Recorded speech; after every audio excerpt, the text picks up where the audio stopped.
എല്ലാവരും പറയുന്ന ഒരു കാര്യമാണ്. അപ്പൊ അതെങ്ങനെയാണ് പറഞ്ഞു തന്നു പറഞ്ഞപ്പോൾ ആദ്യത്തെ തന്നെ എന്നെ ഓർമ്മിപ്പിച്ചൊരു കാര്യമാണ്. ഇത് മോനെ, ഇത് വീടല്ല, ഇത് വീട്ടിലെ കൂട്ടുകാർക്കിടയിലും അല്ല, ഇത് ജനങ്ങൾ കാണുന്ന ഒരു ഷോയാണ്. അപ്പൊ എന്തിനും ഒരു ലിമിറ്റ് ഉണ്ടെന്ന് ലാലേട്ടൻ എൻ്റെ അടുത്ത് പറഞ്ഞു.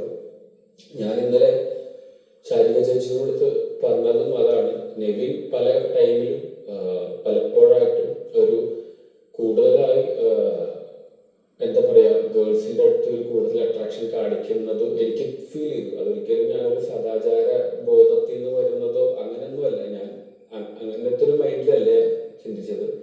എനിക്കത് പലപ്പോഴായിട്ടും എനിക്കൊരു കംഫർട്ട് കുറവായിട്ട് ഫീൽ ചെയ്തു. പലപ്പോഴായിട്ട് ഞാൻ ജിസൈലിനത് സൂചിപ്പിച്ചു. അപ്പോൾ ജിസൈൽ പറഞ്ഞു അവൾക്കത് പ്രശ്നമില്ലാത്ത രൂപത്തിലാണ്. പക്ഷെ ഇപ്പൊ പറയുന്നുണ്ട് എനിക്കതൊരു ലിമിറ്റ് വേണം. കാരണം ഇപ്പൊ ഞാൻ കിച്ചണിൽ വർക്ക് ചെയ്യുന്ന സമയത്താണെങ്കിലും ജിസൈൽ എൻ്റെ കൂടെ കുക്ക് ചെയ്യുന്നുണ്ട്. അപ്പൊ ബാക്കിൽ നിന്ന് വന്ന് കെട്ടിപ്പിടിക്കുന്നു. അപ്പൊ അതൊക്കെ എനിക്കൊരു ഇപ്പൊ ഈ പറഞ്ഞ പോലെ ഇതും ജനങ്ങൾ കാണുന്ന ഷോ അല്ലേ ബിഗ് ബോസ്. അപ്പൊ എനിക്കതൊരു അത് കുറച്ച് ഓവറായിട്ട് എനിക്ക് ഫീൽ ചെയ്തു. അത് ഞാൻ പറഞ്ഞു. പക്ഷെ അതിനെ ചൊല്ലി ഇപ്പൊ മറ്റ് സംസാരങ്ങളും അതൊക്കെ നടക്കുന്നുണ്ട്. അത് എൻ്റെ ക്യാരക്ടറിനെ തന്നെ മൊത്തത്തിൽ ഞാൻ ഒരു സദാചാരനാണ്, ഞാൻ ഒരു പിന്നോക്ക ചിന്താഗതിക്കാരനാണെന്നൊക്കെ പറഞ്ഞ് എന്നെ അതിനകത്തോട്ട് സ്റ്റാമ്പ് ചെയ്യാനുള്ള ഒരു ഗൂഢാലോചന നടക്കുന്നതായിട്ട് എനിക്ക് തോന്നി.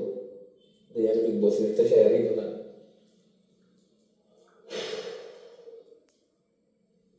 ഒരിക്കലും ഞാൻ അങ്ങനത്തെ ഒരു കമ്മ്യൂണിറ്റിയെ ഒരിക്കലും ഞാൻ അങ്ങനെ വേർതിരിച്ച് കാണുന്നില്ല. എല്ലാത്തിലുള്ള സുഹൃത്തുക്കൾ എനിക്കുണ്ട്. ഇവിടെ ഇപ്പൊ ഒരു ഷോ ആയതുകൊണ്ടും അത് അത്രയും ക്യാമറകളും അത്രയും ജനങ്ങൾ കാണുന്നതായതുകൊണ്ടുള്ള എൻ്റെ ഒരു കൺസേൺ ഞാൻ പറഞ്ഞതാണ്. പിന്നെ അല്ലാതെയുള്ള പ്രശ്നങ്ങളുണ്ട്, ഷാനവാസിനായിട്ടുള്ള പ്രശ്നങ്ങളുണ്ട്. ഇത്തരമൊരു ഷോയിൽ പ്രതിബന്ധങ്ങളും സങ്കടങ്ങളുമെല്ലാം സ്വാഭാവികമാണ്. അതിനെ മറികടക്കാൻ സാധിക്കുക എന്നതാണ് നമ്മുടെ വിജയം. തീർച്ചയായിട്ടും അതിന് അക്ബറിന് സാധിക്കട്ടെ. എനിക്ക് സാധിക്കും. എനിക്ക് എൻ്റെ കഴിവിലും എൻ്റെ വിൽ പവറിലേക്ക് എനിക്ക് നല്ല വിശ്വാസമുണ്ട്. പക്ഷെ ഇത് ഇങ്ങനെ എന്നെ സംസാരിച്ചിരുമ്പോൾ ജനങ്ങൾ ഇത് എങ്ങനെ കാണുന്നു എന്നുള്ളത് നമുക്കറിയാം.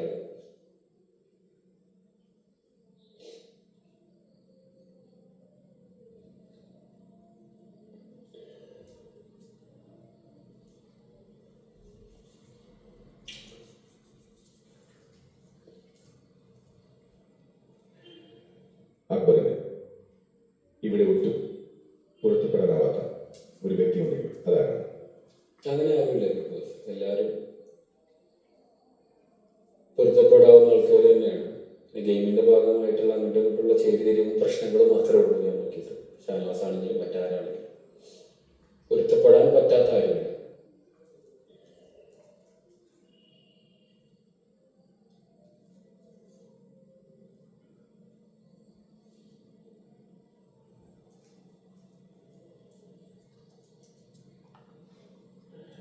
അക്ബർ, ഇത് 100 ദിവസങ്ങൾക്കപ്പുറം ഒരാൾ മാത്രം വിജയിക്കുന്ന ഒരു മത്സരമാണ്,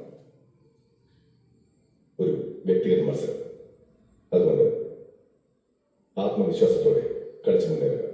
താങ്ക് യു ബിഗ് ബോസ്.